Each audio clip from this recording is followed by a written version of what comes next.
Good evening, everybody, and welcome to the reboot of On the Edge. I am your host, Dan Davis, and tonight we've got a very technically, artistically slimmed down version. I got no intro, I've got none of the music, anything like that. We're just, I think, going to jump right into things, and you can tell, we're in a little bit different format here. We're sitting around.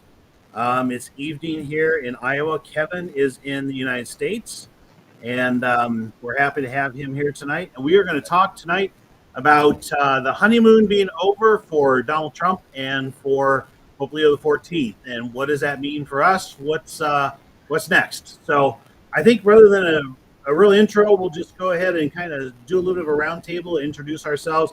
If you followed this show at all, you kind of know who we are. I'm the host, Dan Davis, and I think you know this guy next to me. One of the founders. I guess I'm the founder, even though I do on the podcast. But yeah, I'm Kevin. It's great to be back in the States. And I really, a lot of my time is spent thinking about what's going on in America. So it's actually kind of nice to actually be in America, talking about America. So it's pretty cool. But I'm drinking a Mexican beer. So this is... it's all from watching. That's for you guys. Gracias. Oh yeah, part-time contributor, casual enjoyer of tea. It's really good. Check it out. Ready to be back on the edge of the catacombs, and happy to be back here. We're hearing. I guess we got an echo. I think your mic. I think your mic might still be on. See if yours. Wouldn't be a good podcast. I know. If there's no text, it's literally not a traditionalist podcast. So I'm Dominic Davis. I am part of the Edge team, and I tend to be the guy that's kind of falling off the. Oh no, you're right. I think you're. Oh, I'm the reason it's a problem. You gotta mute your mic, Dominic. I just muted my mic. Okay, that fix us. I think that fixes us. Mom's the consultant associate in the background. Technical director. Okay, I think that would have been the problem. Okay. Sorry. So again, yeah, that's my bad, guys. We're live. So I'm the one that's always falling off the edge, making the issues. the technical problems are usually mine, but I'm excited to get back into our Thursday show. I think the last we maybe recap the last month and a half. That's been pretty wild. May and June always is. We've had weddings, we've had ordinations, we've had being a big one. Guests over, spending the week at the house. Kevin traveling. It's been the crazy Easter week. Yep. Yeah. And next Thursday is, by the way, Ascension Thursday. Yeah. So we have evening mass probably here too. Right? Right. But anyways, let's go ahead and maybe jump into the topics. We were going to start tonight, at least, with a discussion of Donald Trump and Pope Leo the 14th, and kind of get the round table of thoughts on who are these guys, and what was the honeymoon like, and what is real life going to be like now that the honeymoon is over. I know for me, I'll just say real quickly that Leo put out a tweet talking about saying basically Francis is in heaven. Okay. Yeah. And my response to that to everybody out there was, guys, the honeymoon's over, take some vitamin C for the hangover. But I know you're semi-trads now. They're basically, I think we're kind of back to life as it was under Francis. That's kind of my initial thought. What does anybody else think? And it was even worse than that. Someone please pull up this tweet. I'm pretty sure he said that Francis is back in the hall of his father or something like that. Back. He said back. He did not say he is in heaven. He said he is back, which is another absolute mistake, at least. I don't know if it's a heresy, it's a mistake. So that he is returning. He is returning to heaven, which of course that cannot be because his soul was created. And I don't think because we are living in the modern era where everything is recorded. Pope Leo the 13th probably had gaffes the same way, but they weren't caught on TikTok to be dished around. And there was also a pope who in the 10-1100s, I don't remember his name, he preached a sermon saying that the saints wouldn't enjoy the beatific vision until the Last Judgment. John the 22nd. Okay, John Yeah, the 22nd. Yeah. But then later, he did, but he didn't teach it ex cathedra, so he wasn't in heresy. So, I feel like maybe to sure you can point these things out, but I think they're they would be nitpicks. And I think we're kind of in a new era with this too, because how many times have we had to listen to the Pope splainers, the apologists, come into this kind of a situation when the Pope says something outrageous and they said, well, it was a bad translation. Well, guess what? Yeah. This was in English. Yeah. Oh, and that's something that you get your people. I was listening to a lot of Michael Knowles actually today, kind of in preparation, just see what do the influencers think, and man, he's just the consummate Pope splainer. And you get a lot of other people like that. They will take what a Pope said and say, well, this is what he actually meant. Instead of, okay, this is what he said. It's easy enough to understand what he meant by what he said. And if you have to translate what he said, de-scramble it, then there's clearly something wrong. Well, I think you're moving into a different era, like you said, with the Pope Bob or Mr. Bob. Bob from Chicago. There will be no translation issues. 'Cause that was the thing with Francis, that a lot of it was like, oh, well, this is what he said in Italian, and this is kind of what it translates to. And there's a lot of especially for the American Pope splainers, that it was an easy argument to take. It's like, that's not what he meant. With this guy, it's going to be black and white. Well, and he's been up front from the start. He's like, his first day, he's like, well, I'm going to be right along, be following behind what Francis did. I'm a Francis, guy. And he was the head of the dicastery of bishops. He said he met with Francis at least once a week. This is a Francis guy. This is right. And this is what was so crazy. I'm sure we'll get more into this as we go. So crazy about Trad Inc., the semi-trads online. This is the Taylor Marshalls who just went bonkers about it, right? The first week, that was the honeymoon, right? That was we got our guy. We got him. Well, and let me tell you the thing that was, to me, was the most crazy. Okay. So he comes in, he's got a certain demeanor about him. He's got a certain bearing about him. He kind of looks like a nice guy. He looks good. He's a Cubs fan, which, I mean, that's heresy all by itself. But, I mean, he comes in, and the very first thing he says is that I am basically pledging my allegiance to Vatican II. If he had come in his opening speech and said, I am pledging my allegiance to the unchangeable Catholic faith. Right. Okay. Oh, I just stood up and said, well, maybe we need to give this guy a chance. Very first sentence, he goes straight to Vatican II. Well, on the flip side, though, he did actually lead the Hail Mary. And he has come out publicly, in praise of Mary, and he chanted the Regina Caeli. So he does at least have an external devotion to Our Lady, which is, it's something, right? And Francis had an external devotion to paganism, Mother Earth.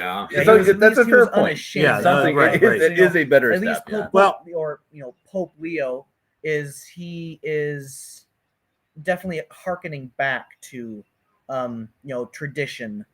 Even if he's not espousing, the fact that he chose the name Leo the 14th, right? That says something. Which in my mind, that is like the most dangerous possible scenario of someone that looks good but has the wild left, wild awful views of Vatican II. But I'll tell you what. Go ahead, and I'm going to give you a theory. I think that's what my fear was, but I actually think it actually helped a lot, exactly because Trad Inc. went in the first week and they were like, we're all in, baby. This is our guy. We are behind him 100%. And then after about a week, this is the whole honeymoon phase ending. That's the whole point of the show, right? The honeymoon phase did not last long because all of a sudden it's kind of like, oh, wait. He believes everything that Francis believes. And what's crazy, though, that Trad Inc.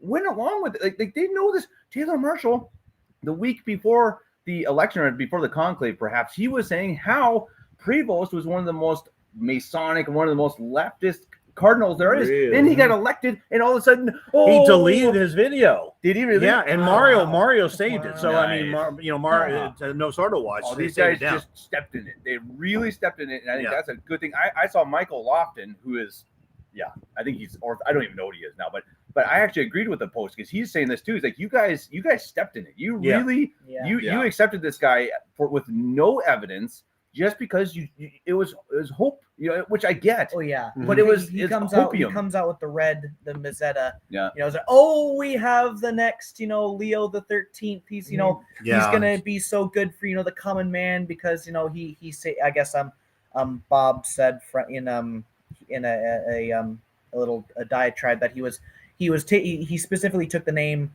Leo the 14th because of Leo the 13th, also based heavily on Rerum Novarum, and Leo the 13th's encyclicals, championing the common man and condemning socialism, communism, and parts of capitalism. So he's trying to sidle into your traditionalists. He's trying to cozy up to your trad Inc., but also while praying in front of the tomb of Francis and saying he's gone back to the halls of his I father. felt him in my mass. When I was praying mass, I felt him there with me. It's like he is saying he's an M. Sorry that we've no, and we've actually got a Catholic Family podcast. I might hit the traditionalist as well, but we've got the antidote for this, right? So Eric Kosovich, who did some great readings for us of Pope Pius XII's encyclicals, is now going to go through and do Pope Leo the 13th's encyclicals. And what we're hoping to do is see if we can find a priest, a good educated priest who can come on and give us basically a summary of what Pope Leo was talking about in these various encyclicals. We'll kind of put them out in coordination with each other and actually go through and see what Pope Leo taught. And that's going to be kryptonite to the modernists, I think.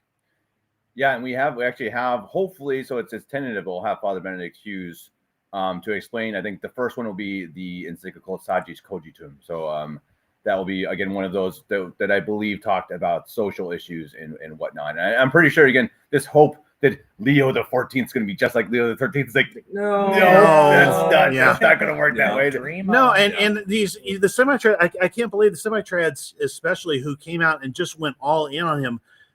Why did they not look at Father James Martin, and realize that he was 100% behind him from the start, as were Supich and Nancy Pelosi. Those are the guys that are backing him. It's like that just tells you everything you need to know. And someone, Dad pulled it up on the screen a bit earlier, but someone was saying how he is someone who has protected pedophiles. Yeah, he is full on hardcore with putting down the actual Catholics in China, those trying to be Catholic. So he's working with the communists to subvert Catholicism, actually subvert it, and which Francis did too. And so this is a guy who doesn't do anything right except for he says he prays the Regina Caeli, which okay, that again is a step from paganism. But for your multitude of people who are looking at this, they are looking at the front pages. They are looking at the headlines, and that's all they look at. They see, the Pope dresses in the red Mazetta, return to tradition. The Pope Chancellor Regina Caeli, return to tradition. Habemus Papam. We have a new Pope. He's not Francis.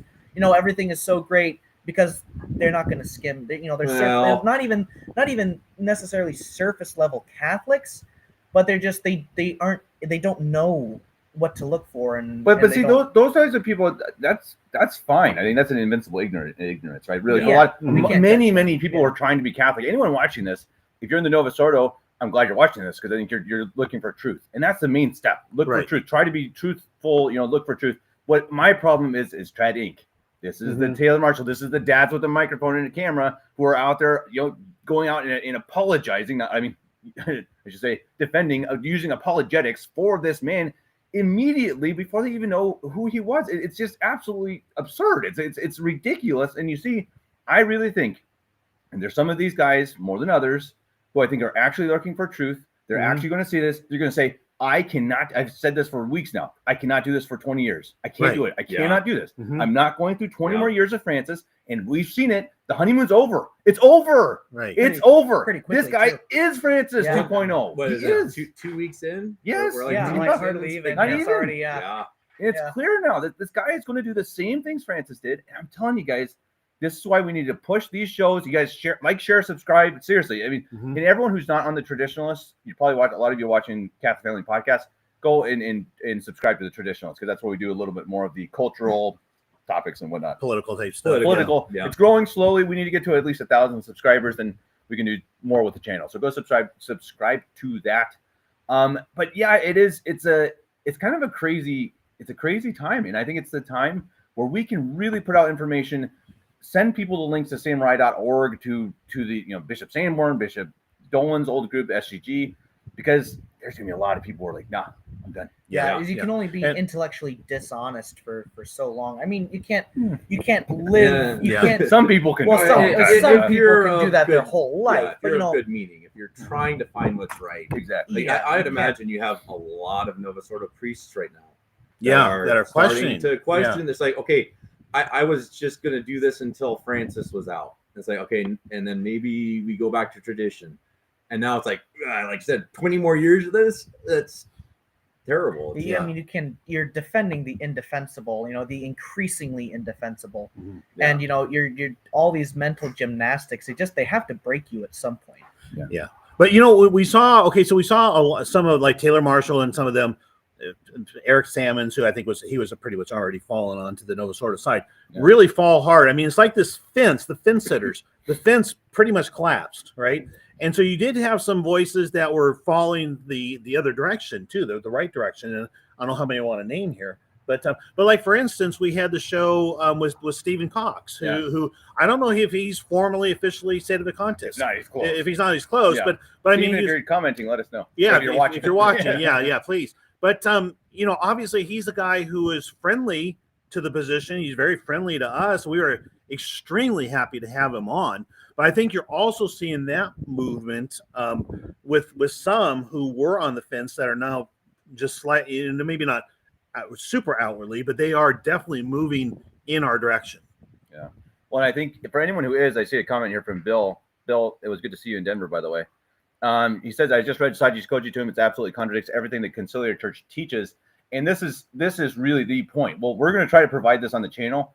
If anyone watching this is doubting this, they're like, okay, yeah, we're on the edge. Go and read the encyclicals from the popes before Vatican II. Yeah. Go and read them. You don't need to listen to us. Okay, please listen to us. But then after we're done, after we're done, like, share, subscribe, follow us on Patreon, give us some money, all that stuff. But seriously, go and read these encyclicals. You're gonna be amazed. You'll be amazed by how clear it is. Yeah, right. And that's one of the greatest differences between post Vatican II garbage. Is that it's word salad. It's just like some of this stuff sounds about right, but it's kind of amorphous and it doesn't necessarily make clear sense. You go back to the original encyclicals, it's like, okay, no, this is faith, doctrine, teaching, right? And it is black and if white. you don't, let you be anathema. No mixed languages. It is, this is the way it is. You don't question it, because because the church says so. And now it's you can interpret it this way, and that's why your Pope splainers have so much credibility, is because for the past, ever since Vatican II, they've used language which can be interpreted. Yeah. They use this flowery, ambiguous language, like Kamala Harris, but with a little bit more, or they don't, more sense, or your prevost who comes out and says directly that he is encouraging synodality and ecumenism. These were condemned by the church. Yeah. Especially ecumenism. You cannot say the other religions have a way to heaven. Period. Right. This is real clear teaching, guys. So I mean, I think people miss the forest for the trees. You have Eric Sammons. They go, yeah, but no. Your Pope just said this. He just said we are following a path of ecumenism. Go look it up. He just I saw it. He just said it. So that is condemned.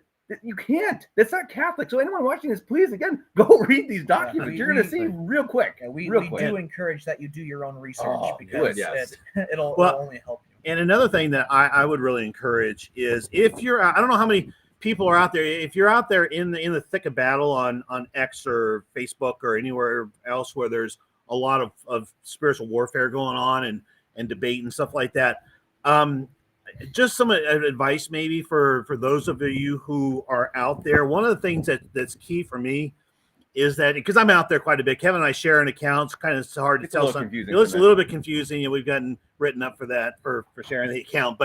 But I'm a big believer that the truth of our position, it sells itself. We don't really, and for the most part, those who are not of our position are not. You're not going to explain it to them. You're not going to get them to say, "Aha, oh, I get it." We got to lead by example. Okay. So do what we can to, rather than make accusations, ask questions. To the extent that you can be gentle. To that you can. Somebody asks a good question, tell them it's a good question, okay, and try to answer it as charitably as you possibly can. This is a time, I think, when we, as more than almost any other, we especially need to act like Catholics publicly, and I think that's incredibly important. And it goes along with this comment from Eric. He says for a pop. I'm pretty sure he meant for a pop. I mean, people are hungry for a pop, Eric. I mean, these three have a pop sitting right here. But the point about the Pope, it's a really good point, and I think you're absolutely right, and that's exactly why we need to show them that the state of a contest, what we believe firmly in the papacy. We really respect the papacy. That's why we say this man cannot possibly be the Pope. It's because we believe in the papacy that we know that Leo is Bob from New York, not from Chicago, and not Leo the 14th. And it might be a good idea. I was thinking about this on the way home today as I was kind of getting ready for the show, and I thought it might be something to consider us doing a series on. Okay, here are the common questions that we get from, because I can guarantee you right now, I don't know if anybody else is feeling it out there, but the hate mongers are cranking it up. And I think, I made the comment and it got a lot of likes that basically said that we went through, as head of a contest, we went through 40 years of being ignored. Then we went through 10 years of being laughed at. And now we're going through the persecution stage. And I think what you're starting to see already is because Bob from Chicago, hopefully the 14, whatever you want to call him, because he is 100% son of Vatican II.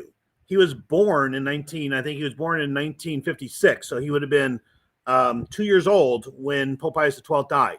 So he lived his entire life under Vatican II, and he just basically doesn't even give ear to tradition. It's all Vatican II. And so he's got a group of Gen Zers and basically cohorts, young kids who are coming up who don't know what the true Catholic faith is. So they see set of a contest and they're just like, you guys are the devil, and they're starting to come after us. And I know one thing I'm seeing a lot, you see the drones, the bots. You do see literal bots, but I mean basically these zombies out there. Instead of a contest is Protestantism, is Protestant. You're Protestant. You're Protestant. See, but if you're a Protestant, you're saved. You're saved. Yeah. That shows you how, first of all, how we're right and how scared they are. They're really scared of that, I think. And I think I want to add, exactly. I saw this from Barb. I disagree, Barb. I do think, they haven't gotten it yet, but I followed them a lot. I think John Henry Weston, who's the founder, I believe, I think he's of goodwill. I really believe that. He has not fully realized what we realize. But really pray for these guys, because I think some of them really are trying. There are State of a Contest who write for LifeSite News. I know that for a fact. So I don't think, if you're truly controlled off, I don't think that's going to happen. Michael Matt's a hack, that's for sure. Oh, he's the remedy. Yeah, he's hilarious. He is literally a joke. I mean, he's the one who'll go and say, like, I've watched his video and say, we will not stand for this monkey business out of Rome anymore. And then the next video, we must be very respectful to the Pope. He's a total joke. And it's, again, these people who they found their shtick. They're cut in a corner, and this is what they have to do. They have to resist now. And that was a question. Like, if it had actually been Burke or Sarah or one of these guys they actually wanted, what would these R&R guys? I guarantee you, they would have. They can't accept it. They make all their money on resisting. So they Taylor Marshall and the ilk. They have to be the interpreters of the faith. Right. That's insane. Yeah. Well, I mean, once you've you become so many mouths of Sauron, once you net yourself that position of Pope Splainer or Pope Interpreter, that's a lot of power for you are the magisterium. You are the magisterium. You get to say what the Pope, you get to just invent what the Pope means. You get to interpret it and share it to your massive audiences, and you've become the little Pope. I mean, you can, and there's a lot of power and fame that comes with that, and it's never been so easy, for the unwashed masses to just take power into their own hands, which isn't it isn't a good thing. I feel like that's somewhat unique to our time and age, that you might have been able to go out on a soapbox and give your spiel, but anymore, if you hit a niche crowd, you're hitting 5 people in Kentucky and 30 people in California, and you have this huge amalgamation of people that end up being in an echo chamber with you, that don't necessarily, they're not the demonstrate population of what's actually happening. What's really out there. Yeah. So I think you might see a little bit of an echo chamber in these R&R groups.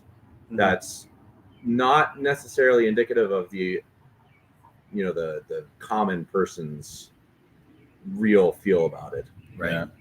So I guess, how many parishes or how many priests hold the R&R position?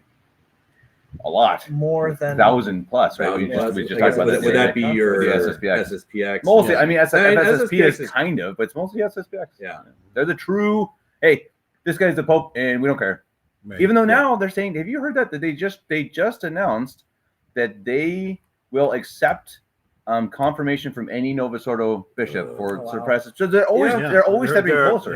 Yeah. That was my question. It's been a fascinating thing. I put out a post the other day, and it was just kind of a curiosity as much as anything, going through all the different groups and how many priests and how many bishops each one had, and it cleared up some misperceptions for me. I didn't realize that the SSPX Resistance had any bishops, but they've got like literally 7, not even counting Bishop Pfeiffer. Yeah. And so they're pretty well stocked there. Bishop Williamson was he did his job. He was prolific. We think. That's another one. Anyway. Yeah, Vigano. That didn't even count. Bishop Vigano. He did all of them in private. Which is not Catholic. It's a whole other topic. We'll say that for the priest sometime. That's a good one for Father McKenna. Yeah. Catholicity of ordinations and consecration. That's a good one. It's not necessarily validity and licitness. It is also, I know Bishop Everness has talked about this, the Catholicity. You can't do things in the dark. You can't we did it. And sure, someone would say Archbishop took, but there were 2 official witnesses, etc. So anyway, but that's a whole other topic. But real quick, before we get going, Sean, thanks for tuning in. It was good to see you in Denver, by the way. And I do want to shout out our official traditionalist T-shirts. Yeah. We got them from our good friend Dominique, who has other material. There's cups as well. She's working on whiskey glasses, which I'm excited for.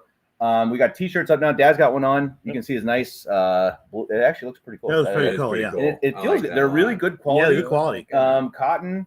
You see, the little guy on the front. God, family, country. This one says tradition is not the worship of ashes, but the preservation of fire, which I love it. Yep, that's kind of overall. Thanks, Dominique. Who's that? Yep, I don't remember. I think it was some. I think it's some Russian.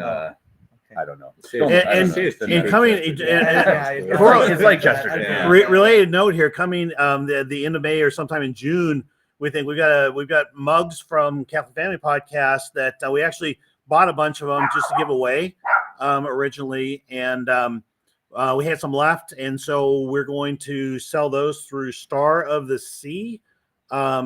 Also Etsy, gifts. I think it's through Etsy. Also Etsy. Yeah. Adeline Prints on Etsy, by the way. Yeah, I think it started seas on Etsy.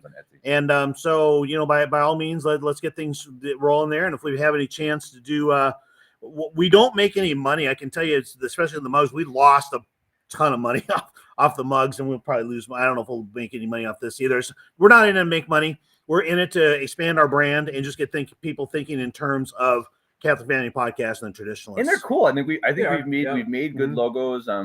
We want to make just good material. I mean, that's part of it, that we do just want to make Catholic stuff. I know some people don't like making money. I kind of get that, but I also think it's insane.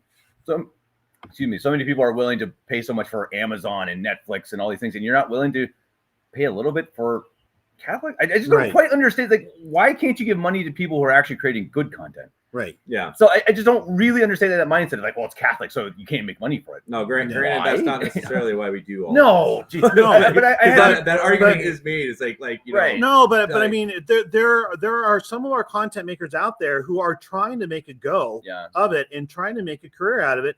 And if we support them, they can commit full time to it. It's like Dominic Cageso,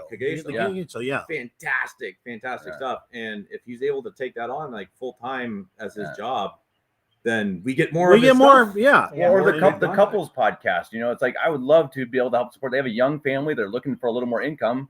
You know, so there are things. It's not just like, hey, Kevin wants to go to a beach somewhere. I would like to do that too, but I mean that's fine. But I had someone in Omaha ask like, hey, are you guys? So do you still have to work, or do you make enough money for the podcast? It's like, well, but I mean, so again, we're never going to make a living from it ever. We don't want to even close, but you know, a little bit helps. Anyway, enough about the money. But do go check out the two websites or the two Etsy pages, which is again Star of the Sea and Adeline Rose Prince. Not Prince like princess, Prince as in she prints stuff. I hope that makes sense. I know people are kind of wondering about it. Adeline Rose Prince. Let me throw one more question up here real quick.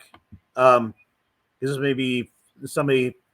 Do you actually believe in a third secret of Fatima? Yes, very, very much so. And is the one that was released in the year 2000 the third secret? No. And it could have possibly been part of a third secret. It was a vision. It wasn't really a third secret. I'll give you here's my speculation. This is kind of years and years of doing some study on this and looking at a lot of different, opinions on it. It's relatively mainstream, but basically my thought on the third secret was that it was a warning given by our Blessed Mother specifically to Pope John the 23rd, telling him, don't call the Second Vatican Council, right? Yeah. It was supposed to be read on her death or January 1st, 1960, whichever came later. Perfect timing because he was in 1958. He could have not called the council. And I believe that there was an or else probably built in there. And the or else is probably basically what we are living through today, which is you'll have basically your whole church will fall into apostasy. That's what I think the third secret was. So my question would be is, do we ever know what the third secret actually is? No. I don't think so. Well, obviously when we die. Yeah, right. But I mean, you think so? I mean, is there a document? I mean, hopefully, of course, we all believe there will be a pope or the end of the world. So there will be another true pope. So let's say we get a true pope in 50 years, however it happens, and then they go in the Vatican. Maybe there are still documents in the Vatican. It would make sense. I mean, it's a good question. I mean, I've wondered that though too. I mean, would these truly evil men keep these documents? It's like the Epstein files. Epstein's file. I mean, are they really? It's like there's millions of documents. Really? Yeah. I mean, really? But we'll get into the politics here in a minute. Sorry for everyone on the Catholic Family Podcast. We are going to talk about Trump. So you ladies out there, you may have to turn it off once we're done here. But no, it's an interesting question. I know there was a priest I talked to about it, and he's like, it's an interesting thing, and it doesn't matter. Right. The time has definitely passed. The third secret, as long as you understand that I think for sure what they told us was a third secret wasn't, and that they hid it from us, and that they probably murdered Sister Lucy. Or kicked her away. They definitely replaced her. If you understand those things, then you understand, or you're just thinking, why? Okay, wait, what? They kidnapped Sister Lucy. Go look into Sister Lucy Truth, guys. It's amazing. It absolutely proves that she was replaced. Yeah.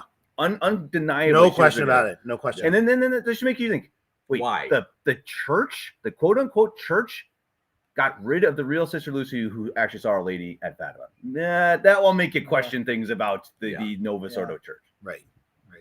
But no, I guess any more questions? Do we want to keep going with the new Pope topic, or should we move on to Trump and maybe circle back around? There's so much more to say. Because there's a lot more to say, but at the same time, we can only really repeat the same couple mantras because he's only been in 2 weeks. I mean, there's only so much damage you can do in 2 weeks. Here's what we can do. So let's go around and let's say, what do you think is the most extreme thing he could do? So he's got 20 years.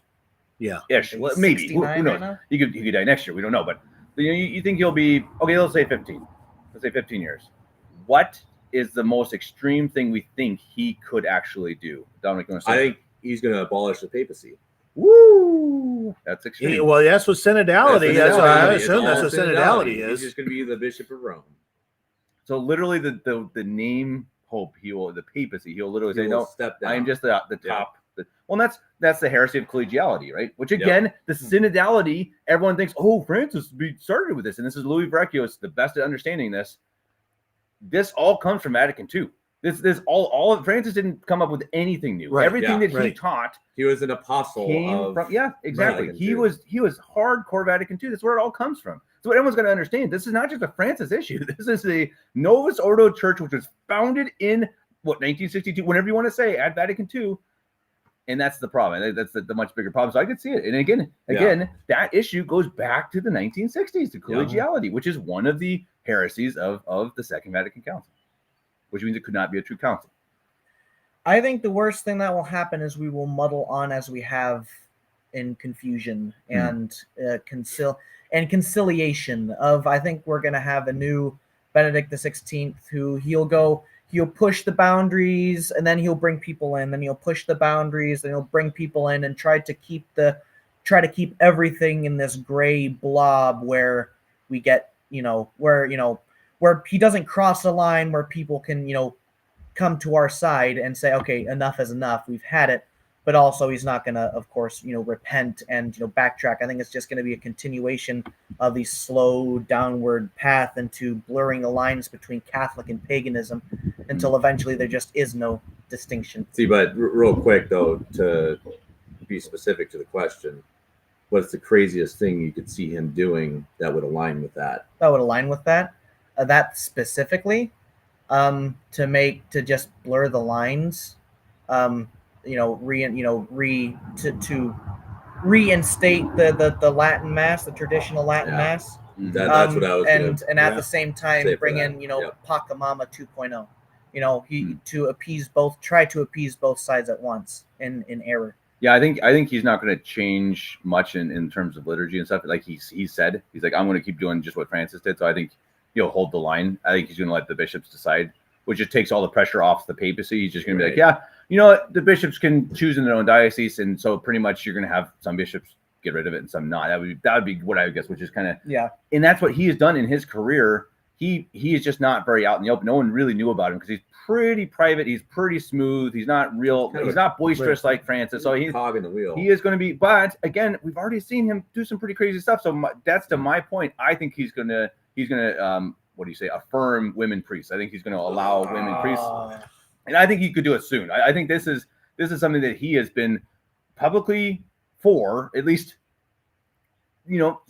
slightly for, and he has people who have said that he pushed for it when he was even in the seminary, a priest, bishop. So that's my guess. My guess is he's going to do that. And so that would be my question then, and we'll get to that in a second. But if he does that, let's say actually, I'll ask that question after Dad gets his, because I think that'll be better once we have everyone's. Mine's basically yours taken up one more notch.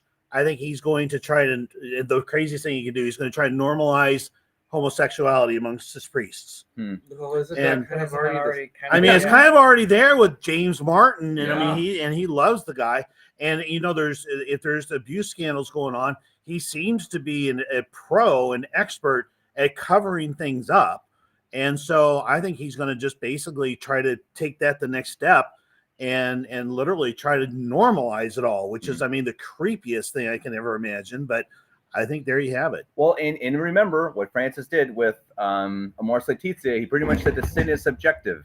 That sin is it's kind of up to somebody. It's up to maybe some occasions sin is okay.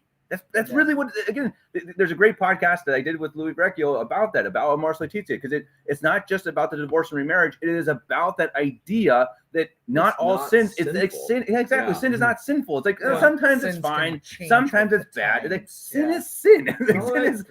Sin is given to us by God. Yeah. What is sin? But that's part of the Vatican II teachings is the relativism that truth can change. Right. Well, and that also walking that fine line, because circumstances do change, customs and norms change, right? And like what we see, perception of sin does change. Not saying the sin itself changes and ceases to become a sin at any point. But say, for a good example, swear words. they change with time. Right. And it is their perception that causes the sin. Scandal. That causes the scandal.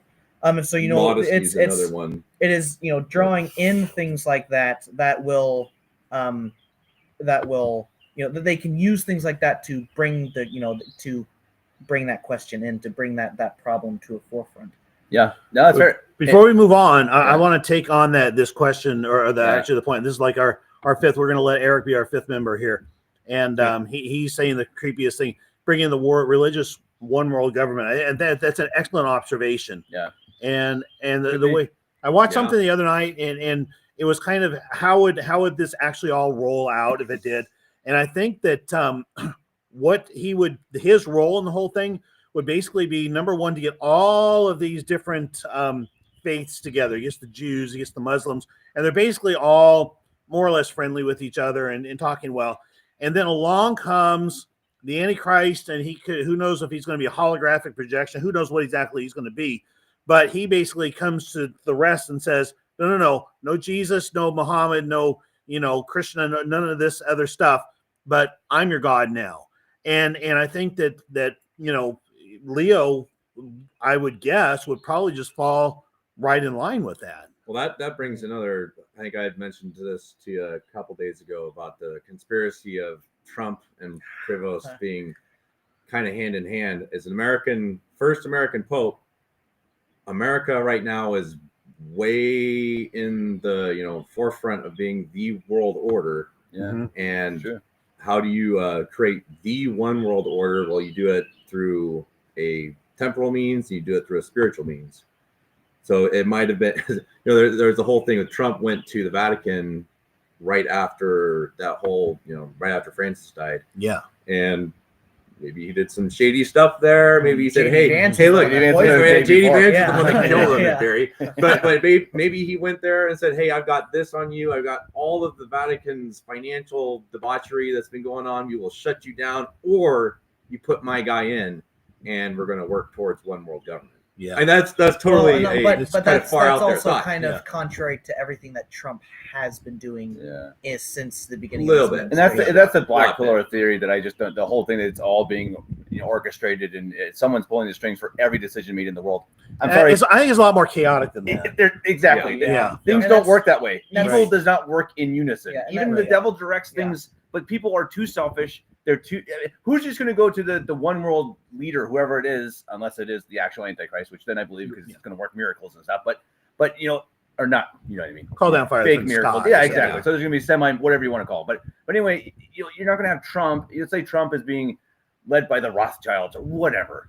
It doesn't work that easily. You can't just you're not having one guy's like, oh, now you will be president and you will be pope. Okay, but then how did the world get to the point where Vatican II was a thing? Yeah, it had to have been communist concerted infiltration. Yeah. Well, and that had a concerted effort to bring down the church. Well, in general corruption starting in the 1500s with it's kind of Luther. It's like the people that say, well, I mean, the CIA killed JFK, but they don't do that stuff anymore. Yeah. It's like, no, I think there's always been bad people that have been in charge of the world that are directly under Satan's thumb. But I think it's bad people offsetting other bad people. Yeah, exactly. I think it's a constant struggle for the top. That I think you don't have just this one cabal that orders everything, because everyone in that cabal is going to want to be the top. Well, look at Joe Biden and Kamala, and we're going to get into that in a bit. Probably we're talking a little bit about politics, but the guy was just admitted to have cancer. He had cancer. He was dying as president. Yeah, that's factual. Like I've heard doctors talk about this. Vice president, probably. So he was definitely dying, and so he still was president as a lunatic. It was allowed to happen, but you could tell at the end of his term, it was his agenda and Kamala's agenda and Nancy Pelosi's agenda. There was no fraction. That was not. You cannot tell me that was orchestrated because Trump was the ultimate goal to be the leader of the. Come on, and that's also. Well, and I know that one of the big black pill theories out there has if you got your hierarchy, you get the Rothschilds or whoever's Pace or whoever's up above them, and then you got the Jews and you got Trump, right? I tend to think it's more Jews Trump, and they're kind of at the same level, and Trump's actually on the verge of taking them out. I mean, he's taking out their media, the mainstream, the Operation Mockingbird. He's decimated Hollywood, or our culture has decimated Hollywood. He's kind of cut ties with Netanyahu, and he's really making headway in terms of crashing. He's crashing the economy. And I think it's on purpose. And he's crashing the economy because he wants to get us away from the Federal Reserve, which is the Jews' way of controlling us as debt slaves. So that Biggie, I'm getting ahead of myself. Where's the tinfoil hat? But I like the optimism. I agree. So before we get to Trump, I do want to ask one more question because I think this is really pertinent. So we talked about all of the things we think could happen. Which one do we think could actually happen to make your trad Inc. and semi-trad say, okay, no, that's not the Catholic Church? Is there any? No. And I'm not talking about your random John Doe out there who is a member of SSSP. I mean trad Inc. People making money from this. Is there anything that's going to make them say, okay, women priests? That's like instituted by Christ. I mean, there's so many of these things. Like, how?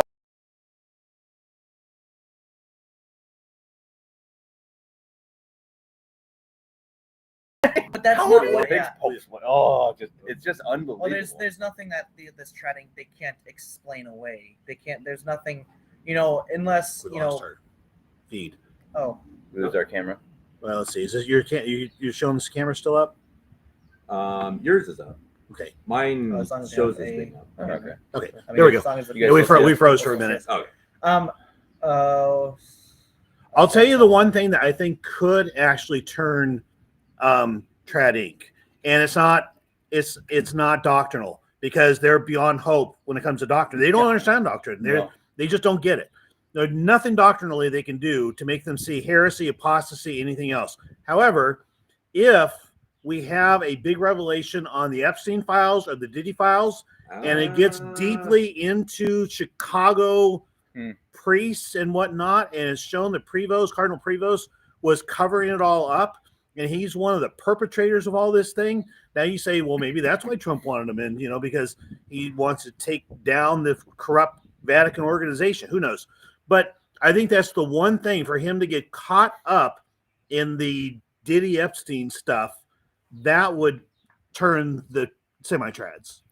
You'd have a blacklist over. It would hurt them financially, which I think is kind of the only thing that they kind of work off of is fame and financials. Yeah. That if you put this just black spot on the papacy or their supposed papacy, if they started losing viewers, they would change their tune. Yeah. Bankruptcy makes people see reason quickly. Yeah. That'll be interesting. It's going to be a wild few years, I think, and I think we again that is kind of a segue if we want to go into politics, because I think it's a strange time where we see a lot of paradigm shifts. I mean, you see, Trump obviously being a change, but I think you see a lot of change with AI. You see a change with Europe moving back to slowly to conservatism, very slowly, I admit, but they are moving, and I think that Gen Z, especially, they're either insane or they're awesome. Like they're a really strange generation. Yeah. They're not the baby boomers who are just like this. We don't care. Just let us. They're the Wall-E people, right? Let us just sit and be fat. Yeah. We don't care about anything. I'm sorry, to the boomers out there. Yeah. The boomers. The boomers. Yeah. Then the Gen X had some positives, but they also they're the ones who just cared, especially about fame and fortune and we're achieving their Gen X. We're the quiet but deadly generation. Don't mess with us. Yeah. But we also have not really contributed. You look at and we'll get into some of Trump's people, but the Gen X list of heroes or big political is not very impressive. It's like Pam Bondi, it's Kash Patel, it's Dan Bongino. It's Trump's a boomer. And probably we'll skip over Gen X with the next, really good president. JD Vance, I think JD Vance is a millennial. I think. Yeah. I know Vivek is definitely a millennial. Right? Is JD Vance? Oh, he's in his 40s. Early 40s, 41, 42. Yeah. So nearly a millennial. Yeah, he may be on the cusp. Yeah. But that is, and I think that's what's going to be really interesting to see is how culture is shifting. And I've said this over and over, and I really believe the current agendas, the transgenderism, the gay stuff, I actually think it's going to just go away. I think it's going to, maybe it's going to be a generation, but it's just going to be like, people are going to look back 10 years from now and be like, what were we talking about? Yeah. What? Yeah. Like bell-bottom jeans. Right. I mean, it's just It's going to be seen as just the hippie movement. Well, and they gone and out of they don't reproduce. They literally don't reproduce. They don't have babies, so they try to corrupt. Do it in the school. They go right, so they do in the corrupt, schools. But I do think that that's changing because I think people, especially during COVID, saw, hey, I don't want lunatics can.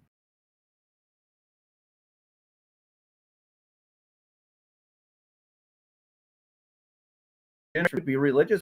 I think it's going to come down to Islam and that's the old, that's really the oldest one in modern history, and I think that's what's going to come down to. We're fighting more about what is right and wrong, and not about we're fighting about which right and which wrong, instead of we are fighting to literally preserve the natural order and continue our species. Because that's what we were fighting against. We are fighting against mental disorders being forced upon us as normality. Transgenderism, these things, they are, I'd much be rather fighting against, Islam and, fighting the ideologies of Judaism and Hinduism than fighting against the natural order. People who are they are beyond reason. They are beyond hope. And that's where I think, even though with Trump and Trump's got it, and we'll get into his flaws. I consider I look at it like a baseball season, and we're into May now. Let's say we're 50 games into the season.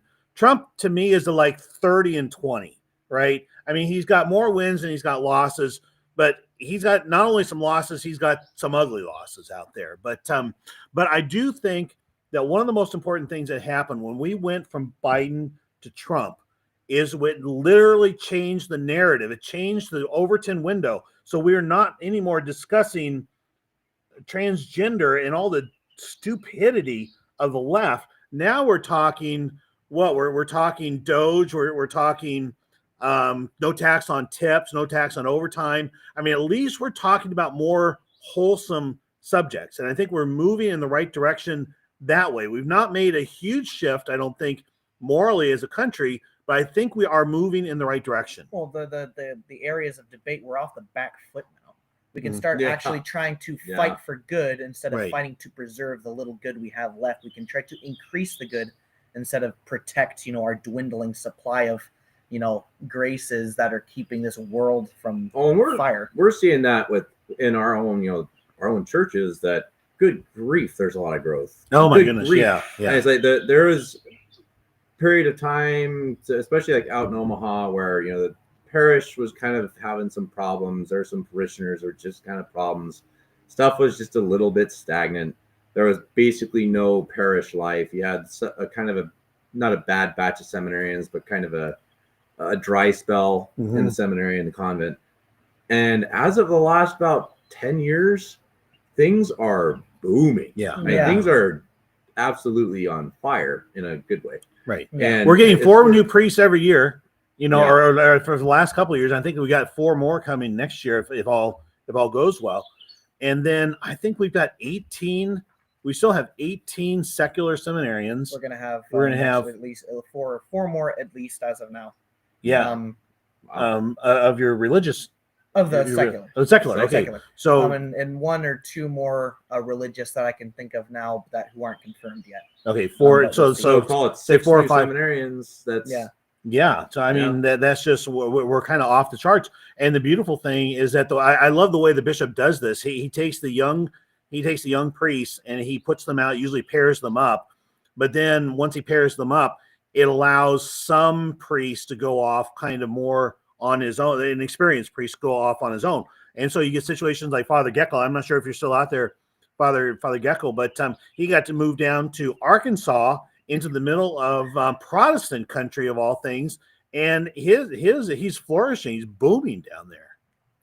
Yeah, and again, I guess that's I think it's cultural. I see people saying that they see a lot of children still, being transgenderized and whatnot. And I do think, again, there are the extremes that this generation just doesn't go. It doesn't go in the middle. It is you're nuts or you're conservative. It's the same in Europe. I mean, you just have people. The younger generations were voting in Germany. At least they were voting either AfD, which is far right, what they say, or they're voting like the Green Party, which is far left. So, and again, the problem in Germany is the boomers who just vote for the same party over and over and over. They voted for the same party their whole lives. They won't vote for anyone else because they're just not very educated. They don't care. And they just want to be comfortable and safe, and they don't care about the future at all. I know we don't have to get too much into that. And I just think it's different. It's changing. That dichotomy, though, I know Tim Pool talks about this a bit. It's like, okay, whenever you have a society that is so just, left and right in this scenario, or right and wrong, however you want to put it, there has to be something to get a comeuppance, and that never comes without bloodshed. Mm-hmm. So there's always going to be a civil war when things get so black and white. I could see that, but also I just don't think that the modern world has the spine to fight each other. Well, but here's the issue. Yeah. Okay, you got Team Red and you got Team Blue, and they march in line and they shoot at each other. No, that's absolutely not going to happen. However, taking my key and find somebody with a Tesla and key in the Tesla, that's good. That's the form that warfare is taking. Warrior. But even that trend died down because people, oh no, we'll get thrown in jail for 60 days now. It's like, okay, we better not key any more Teslas. Well, that whole phenomena is kind of died down. A lot of it is like with race and stuff, right? Because I've seen, what happens. You see this a lot on social media. So the whole Carmelo Anthony thing, where the guy supposedly stabbed a white guy because the white guy supposedly said that he couldn't sit in his seat and whatever. Honestly, in the end, I don't know. It should be put in front of a court. I wasn't there. I don't know all the story. The dude certainly shouldn't have got $500,000 on GoFundMe. That's ridiculous. But you can see both sides pushing racism. Like both sides. The conservatives also getting like, how can this happen to the black? Honestly, it's just a crime. It's a crime. Yeah. Shut up. Let it work through the process. What do you know about it? You don't know anything about it, and the conservatives went crazy, and it just shows you it's this push for. And I think that's the war. It's a cultural war of we want you to hate each other, blacks and whites, Catholics and Protestants, Jews. We want you all to hate each other so that you fight and you don't understand what's going on. I think that is much more of the actual civil war. Because again, I think you guys are right. Who's going to pick up a gun and start? These guys are so mamby-pamby. They can barely pick up their Starbucks, latte. The worst thing they can do is, hurl insults at you and call you Nazi and fascist. That happened to me as I was driving into work a couple months ago.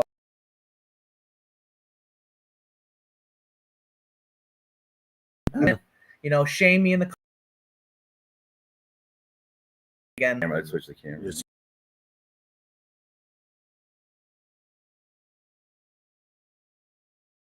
Like,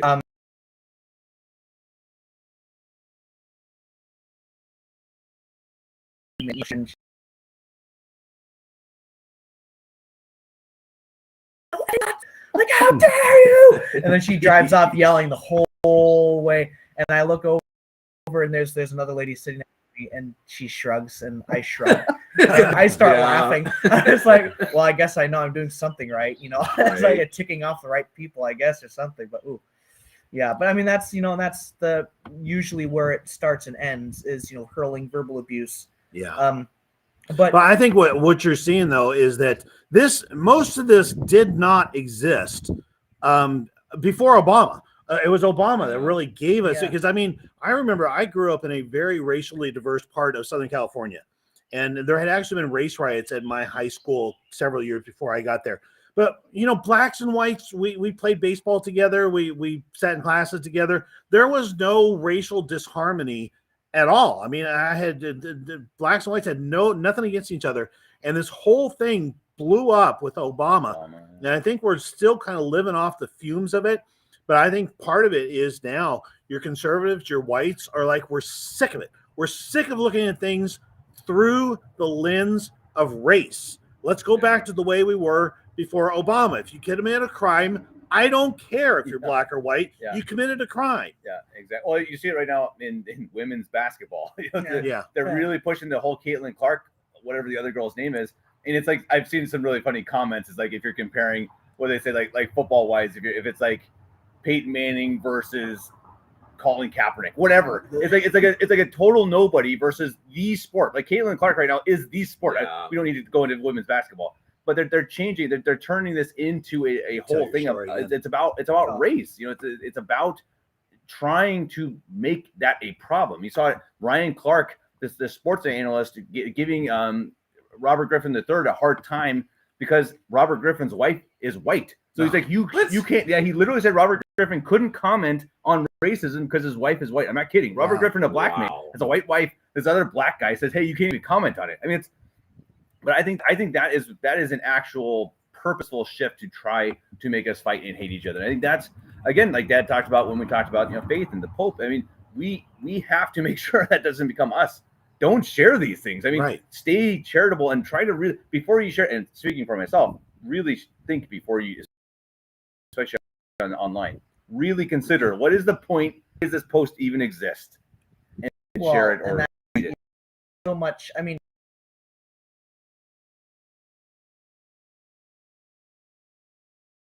Each side, and you'd form your own opinions. You had people who were actually intelligent and actually.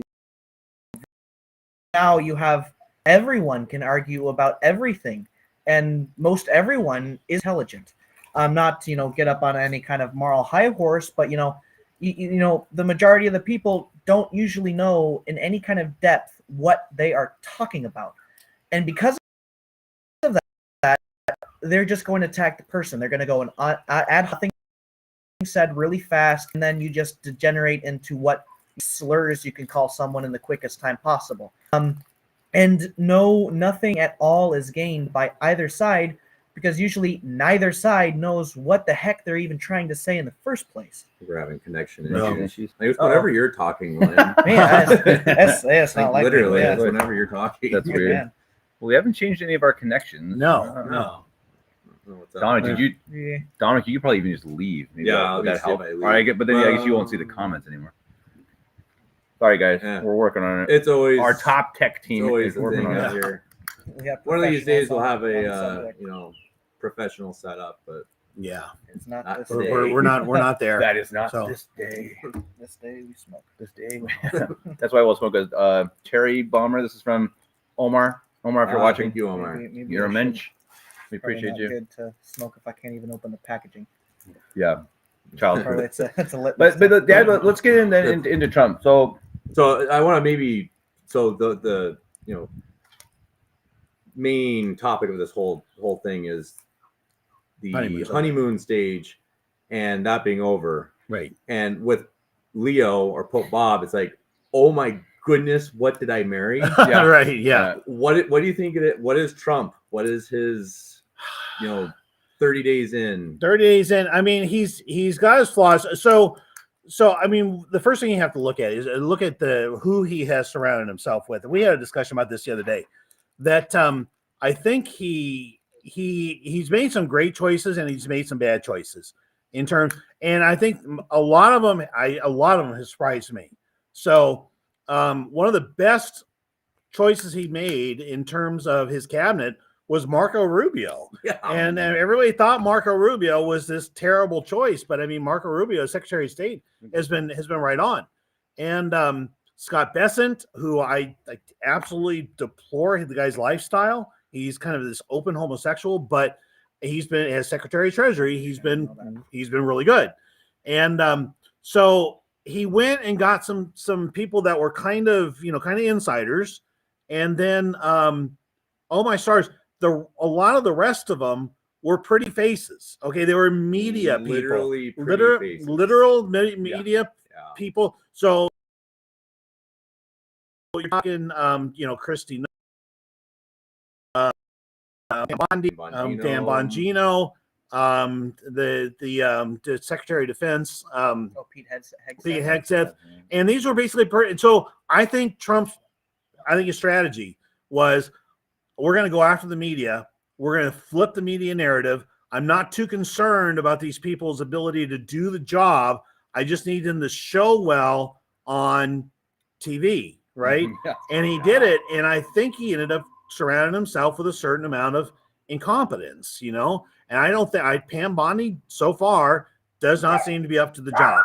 Kash Patel doesn't seem to be. Pete Hegseth has done okay, I think. Well, I think part of it is, he also surrounded himself this time around, unlike last time, with people that liked him. Yeah, right. I liked him. Right. Seriously, I mean, Trump.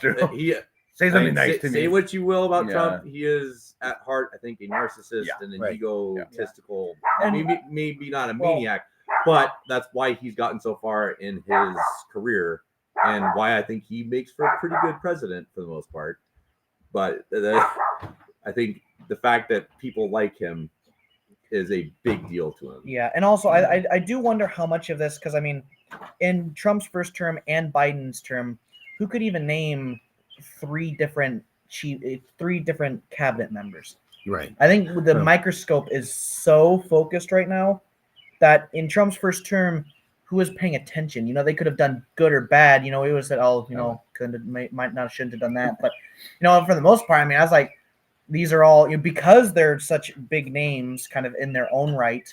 I think there's a lot more attention being given to everything that they do. Right. And so they're coming under the microscope a lot more. But even so, we talked about this last night. That whole mistake they did with the FBI, they've had a couple now. I mean, Bongino and Patel coming out and just like, yep, nope, Epstein killed himself, and it was, and the guy who shot Trump did it by himself. We're sure of it. And Pam Bondi come out and say, we're going to give you the Epstein files, and then they didn't. These are stupid mistakes. I mean, like really dumb, like absolutely unforced. Literally, just say we will talk to you guys in a year.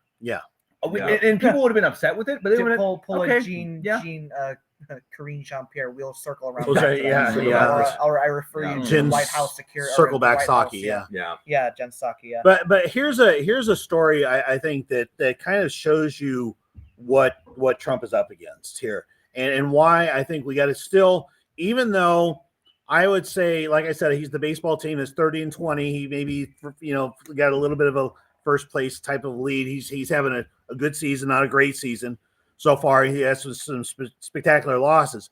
But okay, so he comes out a week or two ago, I think it was about a week ago, and he just went after Big Pharma. Okay, and he basically tried to destroy Big Pharma. He said that Big Pharma they're going to charge Americans a rate for all of their prescription medicine that matches the lowest rate that any other country pays. Okay. And 75% of Big Pharma's money comes from America. Basically what he was saying is going to put them under. And he did an executive order and he basically made it official. This is going to be the law. Okay. Big Pharma just ignored him. Okay. Because Trump does not have the authority to do that. It's got to go through Congress. Guess who owns Congress? Big Pharma owns Congress. So he's not going to get anything pushed through Congress. And even if he does get pushed through Congress, what's going to happen? They're going to take it to court. And they're going to find these same judges who have been trying to get these, the guy, I forget the Kilmar Abrego Garcia. Diego Garcia guy. Yeah. And all these guys back from overseas, from El Salvador, whatever it is. And so he's got such a hard road to get big because nobody else has the will to take it on. Trump is still completely surrounded by swamp. He's got his own people into good positions, some of them competent, some of them not. But that, do you think that Congress, I mean, John Thune's been okay, but do you really think Chuck Schumer is any less swampy than he was? Or, AOC or any of these guys? But perhaps the play is, to get the people on board is to, sign an executive order, make it a big public thing. We want cheaper, medicines, cheaper drugs for the American people, to cut into Big Pharma. And then make it a big stink when Congress refuses to pass that legislation. Oh, sure. That's going to happen with the one big beautiful bill or whatever they call that. It passed the House, which is it passed the Senate 100-0. I'm not sure exactly how they did this. I think they split off no tax on tips. Oh, as a separate, and it went through the Senate 100-0. Okay. But the big beautiful bill, which maybe we'll get into this or maybe not if we want to get more deeply into economics as part of destroying America, this big beautiful bill. But that went through Congress and it made it by one vote. Okay, now think about this. Okay, all it takes is the Republicans have, what is it, a 3-seat majority or something like that. A four-seat majority, which means that a bill like the Big Four beautiful bill either has to get 100%, because the Democrats aren't going to help you on it. So they got to get 100% Republican support. All it takes is 5 congressmen to torpedo it. So your 5 most liberal congressmen have all the power. Yeah. So Trump can only, if he's going to put any bill through that's going to pass, it's got to pass through the 5 most liberal Republicans in Congress. Okay, so he's still, there's a lot that he's done that I don't like. IVF, terrible. Yeah. But at the same time, I think he's, we still have to give him time. Well, yeah, we have such incredibly high expectations, and it's not even been half a year yet. Right. Yeah. And we say, why isn't the world back to being great? Why isn't America suddenly great again? Why are all these issues not already fixed? You're not appreciating how bad it is. It took decades, if not half a century or more, to get this way. Mm-hmm. It's going to take a lot more than one or even 2 administrations. But part of it is the lethargy of the people. Dad's totally right about this. Look what happened to the banking systems back in 2008, right? They crashed because the bankers were totally corrupt, and the watchdogs. You know who paid the watchdogs? The banks. Yeah. And this will only change, honestly. And I'm not saying I want this. It will only change with revolution. Yeah. Until the bankers get strung up by their shoestraps, they're going to keep doing it. And same with pharmaceuticals in Congress. But the white hat argument is that Trump is systematically taking down that system. Right. And basically the stock market crash that's coming is going to be terrible for people with 401ks. Everyone else is going to see their cost of milk go down. Yeah. Cents a gallon. Yeah. So it's like, your common working man is like, this is the greatest thing ever. But the Dow or the S&P is going to be sitting at, 200 points. Yeah. And guys, I pay fairly close attention to the markets here. And I've had a couple times in the last few weeks where I was ready. I was probably an hour away from coming online, Cat's Family Podcast and Traditionalist, with an urgent red alert, get ready for collapse. Because I think we've been relatively close to it now. It didn't bond market. Yeah, in the United States yesterday, and then actually it was Japan last night. They had a bond issuance, and nobody bought the bonds. And it doesn't sound like a big deal. And I don't really want to go through the explanation of why, but it's a big deal. It's a big deal for us. It's a big deal for Japan. It's a big deal for the entire world. But you're having the same problem with the United States bond market. Nobody's buying our bonds. And so what's happening instead is that the Federal Reserve is going to have no choice. They're going to have to buy back their own bonds, which I don't totally understand it. It's hyperinflationary, right? It's going to, because they're printing money, it's going to be hyperinflationary. So I think we've got another massive round of inflation. It could be a stock market crash and inflation, one after the other, or both at the same time. I'm not sure exactly how it's going to play out. I think we've got some rough days ahead. Yeah, we'll have to do. Well, Dad just said something pessimistic. Someone mark that down. Yeah, that's right. Mark it down. No, we'll have to do an in-depth podcast one of these days on market action in the last 6 months, because there's some really interesting stuff that's been going down. Count me out on that one. I'll talk Byzantine history all day, but not markets. Nah, we'll see if we can get Travis Prosinto. True. Yeah, he's really good on that stuff. Well, and I see Communist has a couple. I think Communist looks like a black pillar, which I just sorry, Communist. I have a hard time getting into this, but look, I do think, and I talked to Eric about this. I think on the podcast, but maybe not. But we talked about how the idea of our form of government is kind of an illusion. I think that is true. The idea of a democratic republic or whatever we think we have. We never really ran anything. Not really. Well, in the example of how pharmaceutical companies run Congress, that can't work. Like you can't have that. You have to have a government that actually wants to protect the people. Mm-hmm. Actually does. And that's the whole point. They said, the founders said, and again, I know they had problems, but they were really smart about some things. They said this system can only work with Christian people. Right. Why? Because Christian people want to actually do good. They want to do good things for the people. The people running the country are bad people. They hate us. Even the Republicans, probably 80% of them, could not care less about us. They can't. Well, now, I do think that's the difference with Trump. I think I think. Yeah. I could be wrong. I think Trump actually does love us. He loves America. And that's a good only thing. To get us to love him.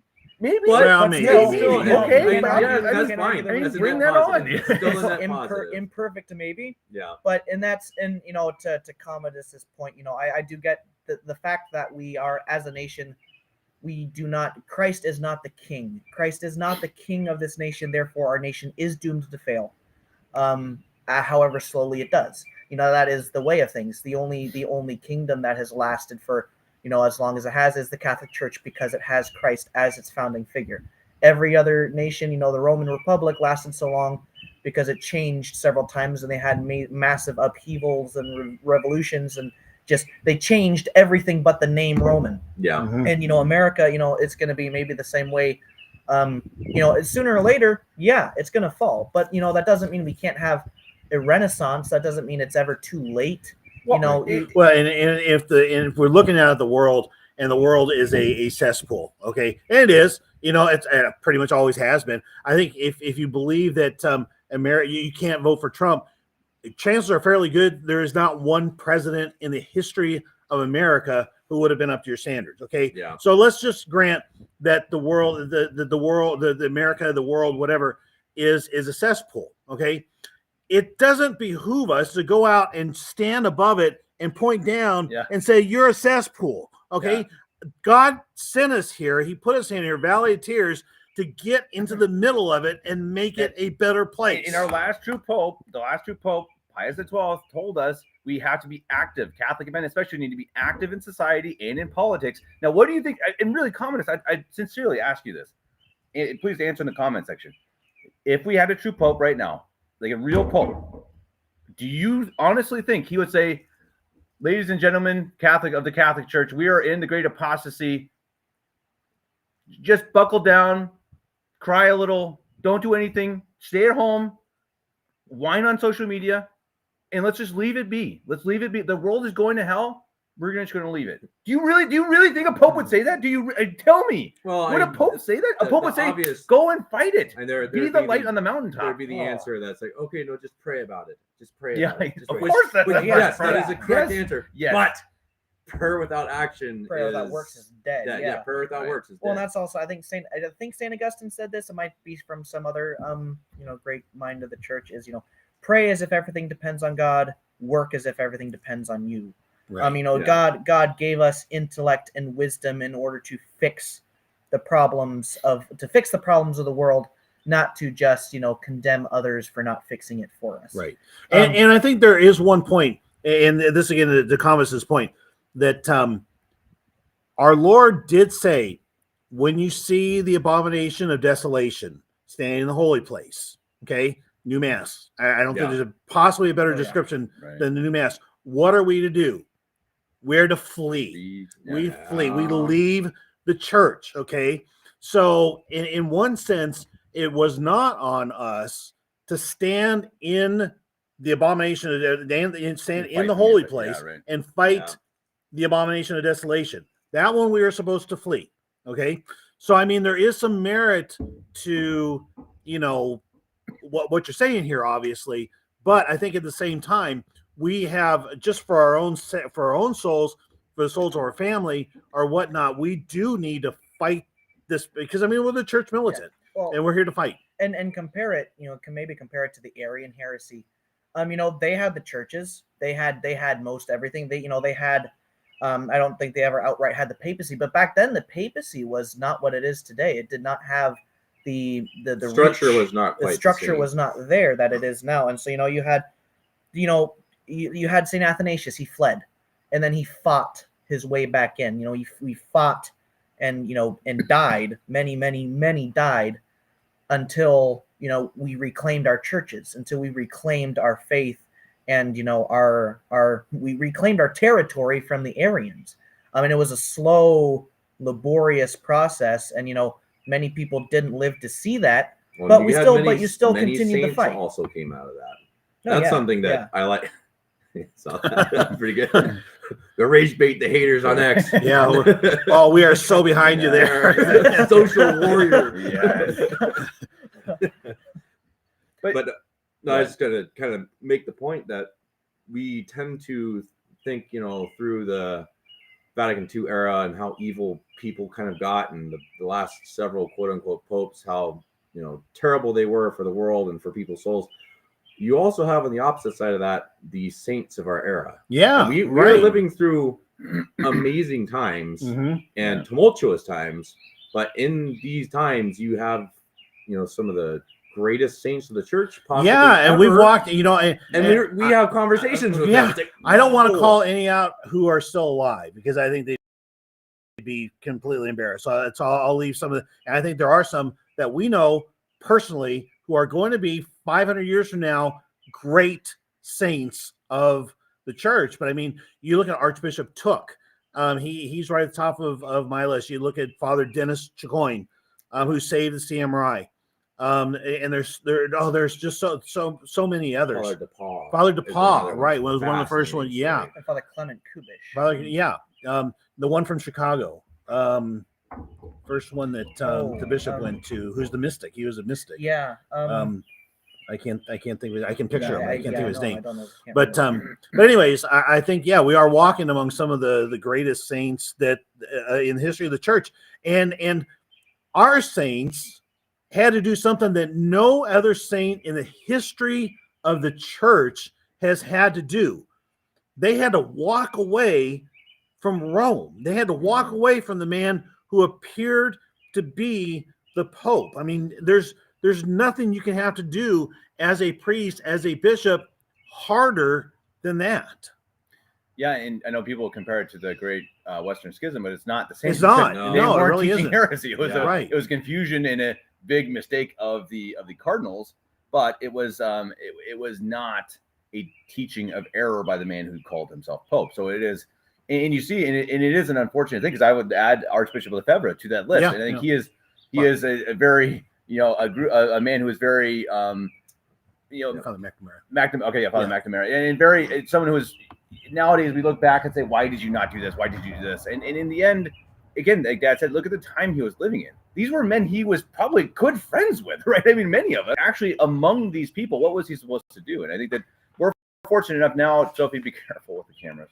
My daughter runs behind the cameras. But I think that it's absolutely right. And I think even cooler than that, in my opinion, is where we are as a church. We're back in the catacombs in a lot of ways. Maybe we'll be even more so in the future if, let's say, especially if Trump is the Antichrist, like some people believe, then we're certainly going to be in trouble. But then isn't that, how cool is that to be a good place to be? Yeah, and to be parents and to raise children and say, hey, these children could be the greatest saints of all time. They could be the ones who bring back the papacy, right? And I think that is a beautiful thought, where it's like, that could be what we give to the future is how we raise our children, how we act ourselves, our examples. And I know we talk about this on every podcast, but it's really true. So I guess communists, I'm sure you believe that too. I don't say we're not hating on you, communists. No. I'm hating on you. I'm hating on you a little bit. It does bring up a lot of good. No, it's a good point. These are good points. Yeah. But I think the big thing is not just to sit and mope and say it's all going to hell in the handbasket. So, it's just all bad. It's all planned. Why do you guys even talk about these things? That's where I just get like, ugh. Well, I mean, you have to have hope, even in the darkest of times. That's when your hope should be the brightest. Have you even read Lord of the Rings? So seriously, yeah. I mean, I've had so many quotes, Lord of the Rings quotes running through my head. I've been wanting to say some of them, but I don't want to butcher it and do Tolkien wrong. But yeah, it's and saying, who is it? Thomas Paine. Times like these try men's souls. But I mean, it is the stone that comes out purified by this fire is going to be brighter than any seen, in past ages. Think just was it St. Catherine of Siena? It always bears, or St. Catherine of Siena, or St. Teresa of Avila, looking at the saints of the end times of the latter days. Is like, but Lord, they're so weak. I was like, yeah, but look what they had to endure. Yeah. It's never been so hard to simply stay in the state of grace. In the arms of the church, for one thing, because what is the church? The church isn't in Rome anymore. The church isn't Pope Leo XIV. That is not where the Catholic Church currently resides. And on top of all of that already, we have just, the fact that transgenderism and LGBTQ and homosexuality, that we discuss it, that we have to discuss getting rid of it. How is it, how inspiring is it that we can still come out of this, that we can still, persevere through this? I mean, on a spiritual level, 100%. On a social level, I'm not sure if we've gotten there. Oh, I've always kind sure. of taken the black hat sort of path on that in order, much better. That in order for a civilization to come out of a moral depravity, you have to have a lead lag with the moral depravity gets bad, and then you have physical pain. Right. You have to feel the pain to get on your knees to get back up to being a morally okay. Okay, but I'll put one out there, and I think that this was really interesting. I agree with you totally. However, to what extent can we look at the air we breathe, the water we drink, the food we eat, and the fact that we're all fat, we're all like Wally, and I know I am, unfortunately. But I mean, we live so well. It is kind of a little bit unique to America. It's true. I've gained a lot of weight since I've been here. And cooking too. That's part of it. Right. But we have lived so unhealthy. We are so physically, mentally, spiritually unhealthy. How much of that kind of takes the place of physical pain? Or do we also need to feel actual deprivation, actual corporal empty pain. Stomachs? Yeah, and I mean, to a degree, I don't know. I don't have an answer to it. Because the trials of our times are so different, perhaps the pain of our times will be different as well. Because I mean, it's not like, in past centuries you get a famine and people go hungry and starve and then they beg God for forgiveness. I mean, that happens. That is happening. Look at Africa. I mean, look at all these places. There is tons of suffering, just not by us specifically here at this moment. I mean, maybe maybe the whole world needs to experience it. In which case, how can you do that without just having the end times where the whole world goes up in fire? Because I mean, that'll be global chastisement. But I mean, but we're already seeing a whole lot of natural disasters. I mean, there are tsunamis, earthquakes. Our tornado right up on the hill, like right over there. Watch, like F4 just randomly walking by. But it's there is plenty of suffering to be had. It's weird seeing it on such a global level where everyone can pay attention to things at the same time. It's not localized. Back in even in the time of World War II, that's the last time we had global suffering and retribution, and it seems we got worse from it.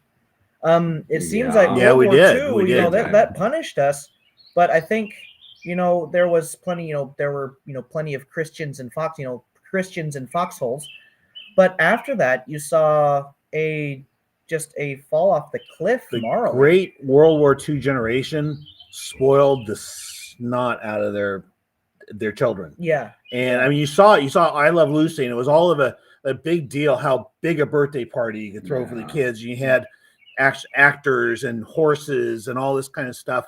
And then that generation turned into Woodstock very predictably. And we ended up in a huge amount of trouble. I mean, that was kind of our downfall, was after the World War II generation. How they dealt with all the trauma they experienced, coming home. That was a big part of it. Yeah, well, and I think America lost its soul in a way because they dropped the atomic bombs. They took atomic power. They really tried to abuse atomic power, which is that's another really interesting topic. The morality of that, and how if it hadn't been for leakers, America, we'd have a very different world. If it leaked to Russia,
Actually, I think it might not There we go. connect automatically.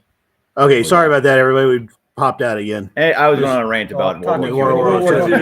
I mean, that, it's Not the first time. You've heard it before. Go back and listen to Yeah. every one of my podcasts. You've heard Yeah. it. Oh, I mean, how the world lost its soul to a degree. I mean, just thinking of how warfare is fought.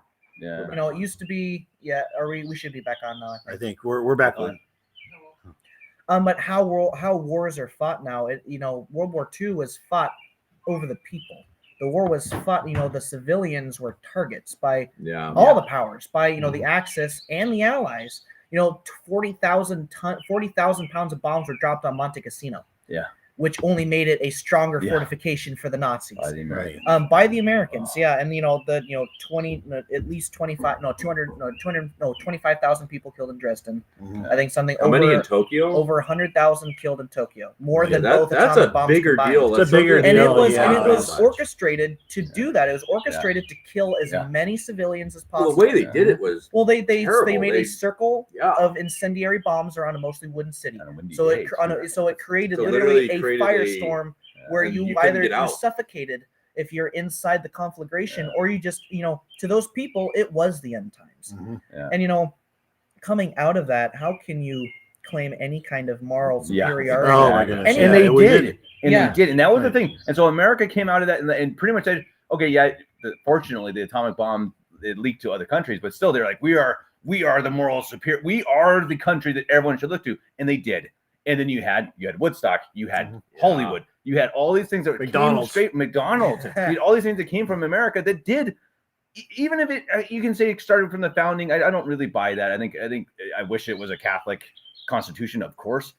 I don't think it goes back to the founding. I think it's much. I really believe it's World War II. I think it started before then. It's kind of like the church, right? The church was slowly gliding from the 1500s into what it became in the mid 1900s, and I think that's. I think it happened to America, and then boom, and like Vatican II, boom, done, end. And I think it happened close to each other, and I think that's why that's what we see. What we have today absolutely kicked off in the 1960s, and 40s, 50s, 60s. But then the other side of it is like when we talk about this a lot, I'm probably repeating myself too, is that America's done some of these horrible things throughout the years and bad war wise, but guess where the Catholic Church is the strongest right now? Guess where the traditional movement is the strongest, where we have the most priests, the most bishops, the most churches, the most anything else is here in America. And so I think that our freedoms, I don't know if I can blame our freedoms for our bad leaders, but I think we just are a culture that has been prone to high highs and low lows. Well, something about our religious freedom granted by the Constitution made us in a way kind of unshackled from the Vatican when it fell in a weird kind of way, because we weren't a Catholic country. Therefore, when Rome fell, the rest of the Catholic world fell with Rome. But America was never a Catholic country, even though it's always been a Catholic country. Right. It's never been a formally Catholic Not country. formally, but the culture in America was always extremely friendly. Yeah, I mean, we take. Well, I mean, right? I mean, not the original Irish, right? Yeah. But you go up and down the Mississippi River, and you look at maybe not the founding of America, but this definitely the spread of America. Up and down the Mississippi River, you've got French Catholics who are there. They built churches, German Catholics, Spanish Catholics, Italian Catholics, and they're actually a town, I think it's in, I want to say Wisconsin, that is called 5 Points or something like that, because you had 5 different cultures that were all there. They're all Catholic and all, and then you had the West Coast where you had the missions, the Jesuit missions. You had Mount St. Michael's. I mean, you've got all these. There's always been a really kind of beautiful Catholic history to our country, even though it was kind of under the covers, kind of stealth. We've never really we had one Catholic president, that was John F. Kennedy, and he was a bad example, but he got shot. We had one Catholic Pope. Oh, wait. Wow, he's not Catholic. Right.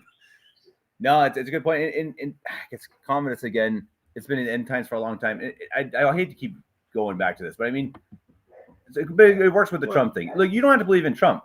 I guess my point being, what's your point? So what are you going to do? I mean, are you just going to I don't agree with everything Trump says. I think None of us do. Dad maybe more than most. Dad's more optimistic. But I've got my reservations. Yeah, exactly. And I think we're kind of lined up. Like I think Dad's most optimistic, then maybe me, then maybe you guys. I don't know. And I think that's kind of how it works. And I think that's okay. You can hate Trump. Like I have no. Like if you really think Trump is going to be the big leader, like I don't know, maybe. But I guess my point is like so. Do you think that what's the plan then? Are you just never going to be involved in politics? Are you not going to talk about it? Are you just going to whine about it? Are you going to go and run for politics? Are you going to try to fix it? Or what I think is worse is you take a stance on something and you're so solid on that stance that you're blinded by any possible outcome that happens with this person. If Trump came out and, publicly asked for Our Lady's intercession or publicly asked for St. Michael's intercession or did something so crazy, which he's done. Yeah, you're like, oh no, he's still the worst. Nothing that he does is good. Yeah. It's like you got to take. It's not even that. No, I've seen this. They'll even say, well, he just posted that to try to get the Catholics on his side to believe in it. So what? I mean, it's like, okay, so what? Sure, maybe. Yeah. I mean, it could be. I don't know. To win. But it's a good thing to have St. Michael on Twitter with 10 million views. That's good. Yeah. That's objectively good. Yeah, and also, I mean, just the thought that so it's been the end times for a long time. It's like what good do you get from thinking in those terms? Is the end of your times is almost certainly going to be the end before the end of the times. That's something I get from Father Bernard Utley. Has a really good sermon floating around here somewhere. I think on traditional Catholic sermons, but it's you can get in your doomsday bunker and get all these preparations and go and doomsday prophesy and say it's the end times. It's the end times. It's going to be the end of your time. Prepare for the end of your times. There's no reason you shouldn't go around trying to bring other people despair. You should be trying to bring other people hope. Prepare for the end of your times. Yeah, I think Commodus, he's a savior soul. You should understand what. I'm sorry. I can't take this type of person. I can't take it. We're talking about Trump. You said that we're being idiots for following. You didn't say that, but practically saying, "Oh, you guys are falling for Trump." Don't bring this back to the faith. That's not what we're talking about. You guys do this all the time. Just go and pray. We know that. You think we don't know it? We have a podcast called Catholic Family Podcast. We're trying to pray. Okay, we get it, man. Whoever you are, we get it. I'm not saying we always do it. I'm not saying we're saints, but dude, yeah. Oh, this is exactly what they do every time. Well, just go and save it. Of course, we want to save our souls. We're talking about Trump. We're talking about right now on the podcast about Trump. Yeah. You mentioned it. Don't back up on this. Well, don't take the bait. You're taking the bait. These black belt trolls. Well, the thing is, and that's you can think negatively about Trump, but what's the purpose of just going around and spreading that? Be constructive, maybe. And I'm not saying you're not. It's just, well, you can, but I prefer to be more tactful. Just be hopeful. Try to be proactive instead of reactive. Don't, what's the purpose of trying to get other people to think negatively? What good comes from that? Just not only spiritually, but psychologically. I know I've gotten this. I think I've gotten this from Father Geckel and in his show, and I know discussions we've had with him too. When there are wins, take the W. When there are losses, take the L. Okay, IVF are a big one for all of us. That's an L if you're Catholic. Some of his views on Israel and Zionism, at least, and abortion too.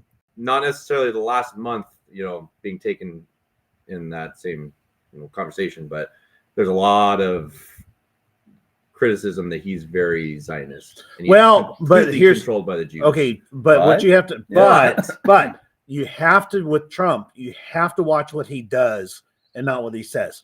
Because let's assume for just a minute. I'm going to take my white pill standpoint on this and say that Trump is working to destroy Israel. He understands that the greatest threat to make America great again is Zionism, is the Jews, is the global bankers, is, whatever you want to call it, Hollywood, mainstream media, all of that. Okay.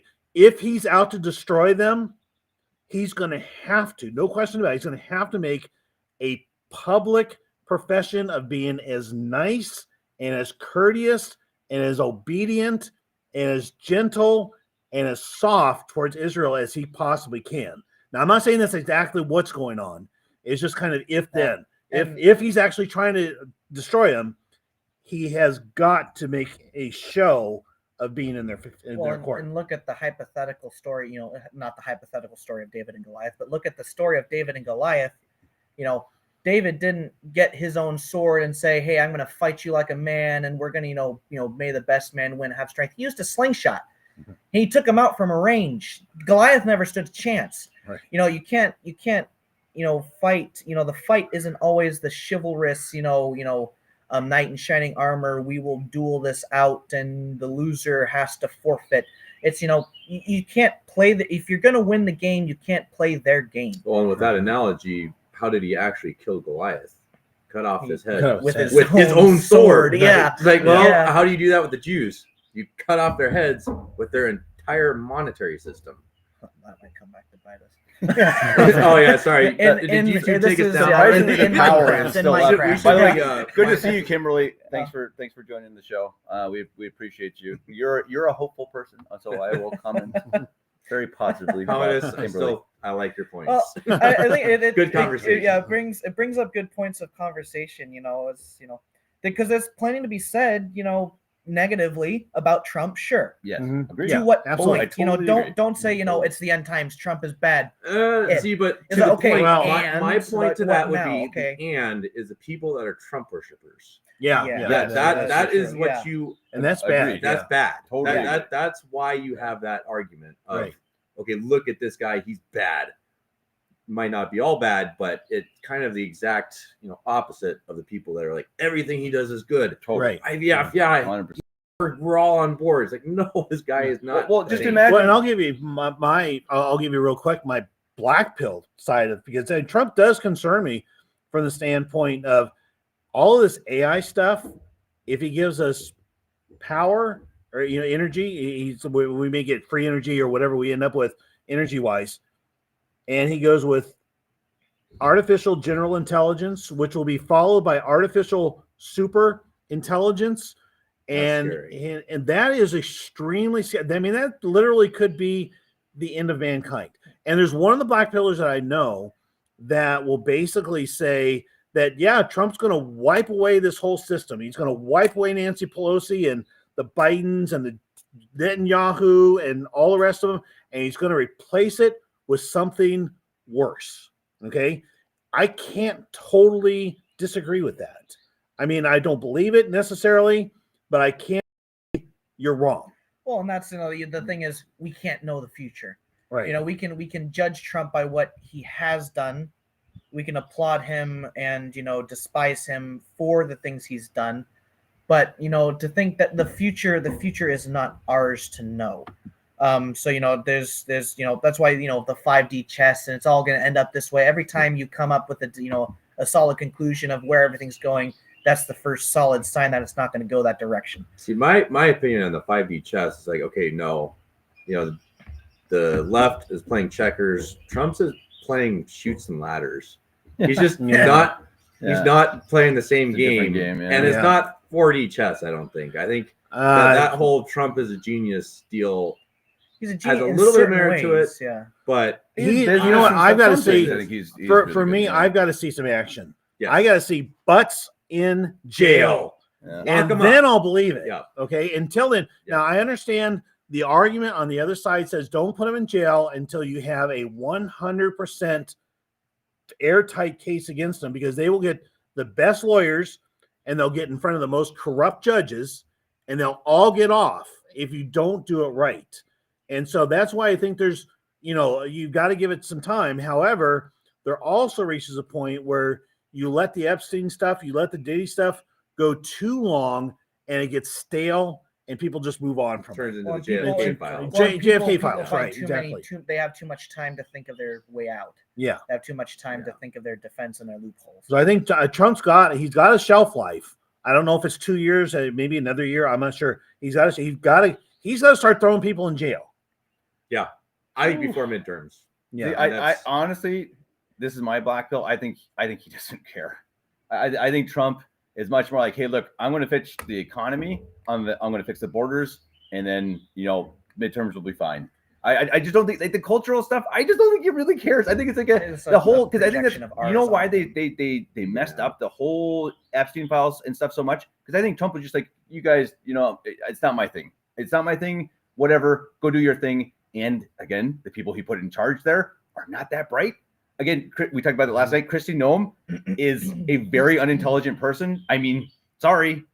Watch her talk. It's like, oh my goodness, she's in charge of what? National security? Just think she's not bright, and that's a bad thing. And again, it's because she has weaknesses. We could have had Kamala Harris as the president. Yes. Oh yeah. So that's the white hat version, right? Yeah. Entire conversation.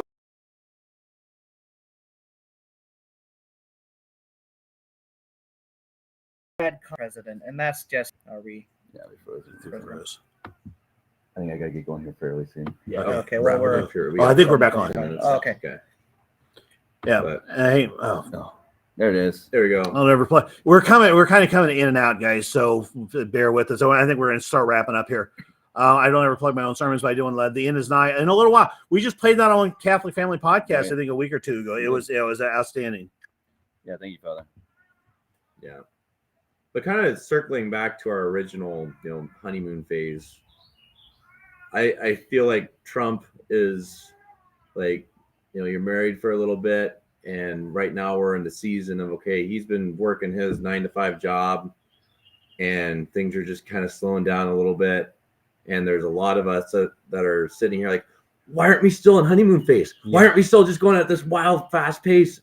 And that's not how it works. Right. Marriages don't work that way. Marriages don't work like that. You have ups and downs, but it's the steady, respect and and we said that yesterday. That it's like, okay, I think Trump, honeymoon phase is over.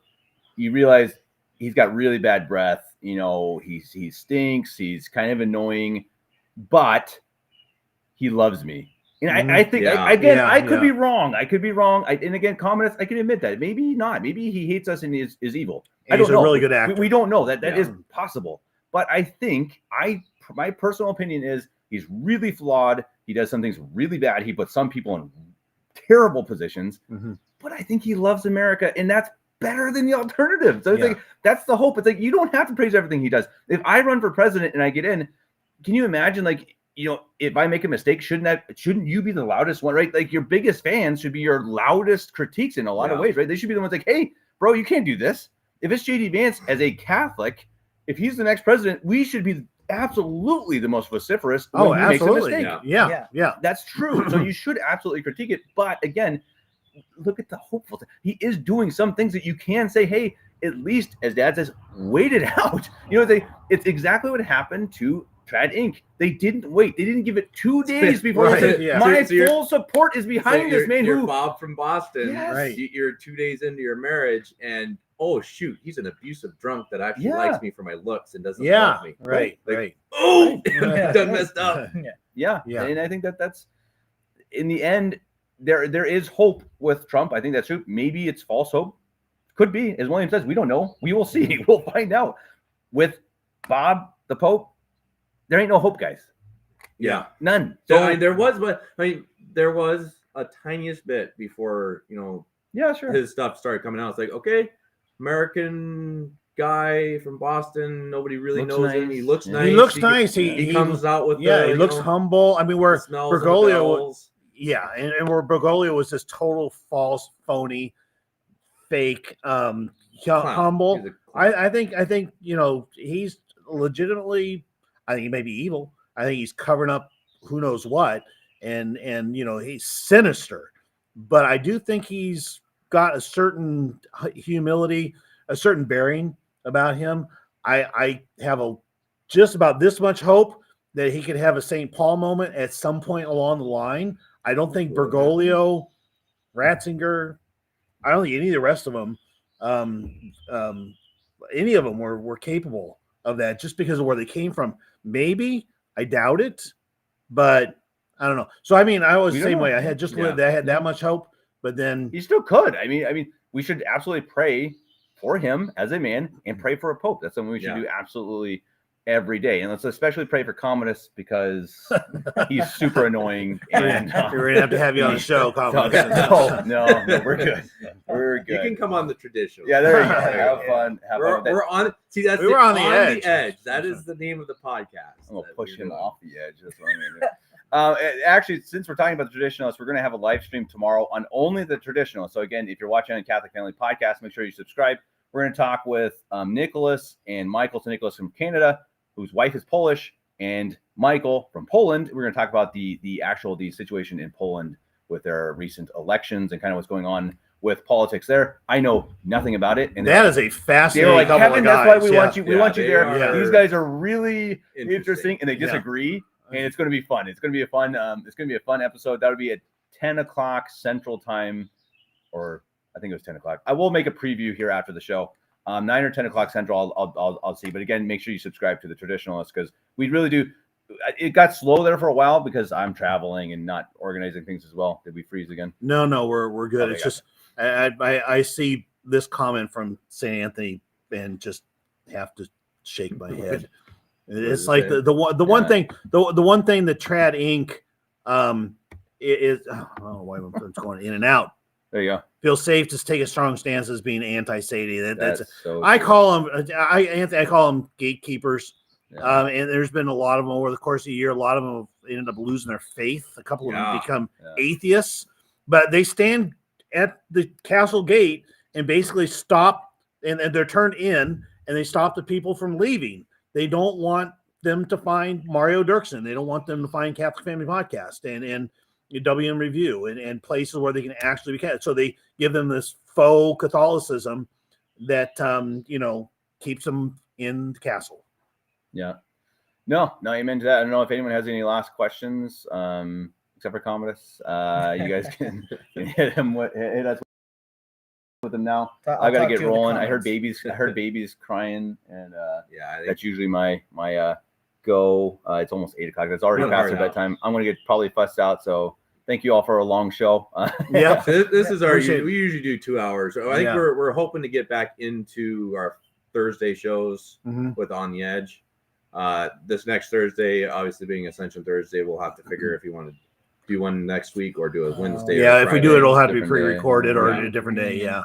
And then I think we do have one, the one coming up. We're going to do one on liturgical music and basically the death and then the rebirth of liturgical music in Vatican II, and then since. So that I think we're really, and we got a special guest. I won't say who it is. Very special guest and somebody who's been on Catholic Family Podcast before. Excellent voice on the subject. So make sure you join in. Better looking than all of us too. So you will probably enjoy the show more. Yeah, okay, William's pretty close, but no, and we also have a live show on Monday. Again, that will be on Catholic Family Podcast. That was with a guy Terry, who is organizing a pilgrimage this week in Ohio and is going to be in Germany for our pilgrimage in September. So that will be the topic of the day: pilgrimages and young adult get-togethers and whatnot, kind of how important it is to do things together. Again, be proactive, go and meet with people, get men's meetings, get ladies' meetings. Dominic's wife today, I thought it was really cool, organized a meeting for mothers to bring their children over to her house, and she taught them how to make sauerkraut, which was really cool.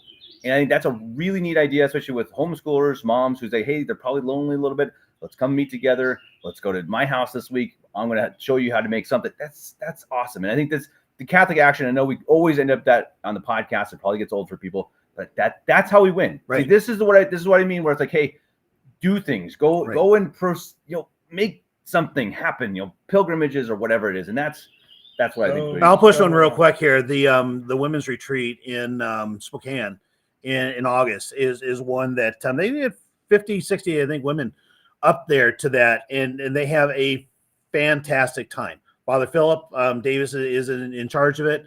I think so. We got some folks from Omaha getting ready to go. We got flyers for it, and I think there's a whole bunch of those that are going on throughout the year. But if you can be part of that scene, because that really, I mean, you'll be amazed. I know a bunch of our children. We can travel almost anywhere around the country. and our children, or at least it used to be when they were younger, would get out and they would know somebody from a camp that they had been to. Totally. And you just get to know the rest. Ours is a small community, and it's very worth getting to know. And if you can get out there and just be part of those types of events, I think you'll really be the better for it. Like go teach all nations and teach them how to make sauerkraut. Or sourdough. That's the next. That's the next one. Like we're gonna have Kathy come teach all the ladies how to make sourdough. Do it while Ina's here, because that is seriously the best Italian best herbs food. and cheese. Oh my homemade goodness. sourdough bread might be the best thing I've ever eaten in my life. Like one that you could sit down with a loaf this big. Yes. And eat the entire thing in one sitting. Now that would be worth watching. Yeah. Well, I could do that. Up, no, one idea at a time. Later date. Right. Well, Dad, I don't know. All if right, you want to wrap it up. Yep. Yeah, I think we're good. And we will see you next week, and we'll try to get a little bit more active here, especially on the traditionalists. And God bless everybody. Let us know what you think about this setup, because this was very easy to do. Right. It was a lot simpler for us, but a little bit less. And another good thing for me to know, when we do a little pregame shows and we do a lot of graphics and stuff like that, that takes a lot of time to put together. Very difficult for me to do.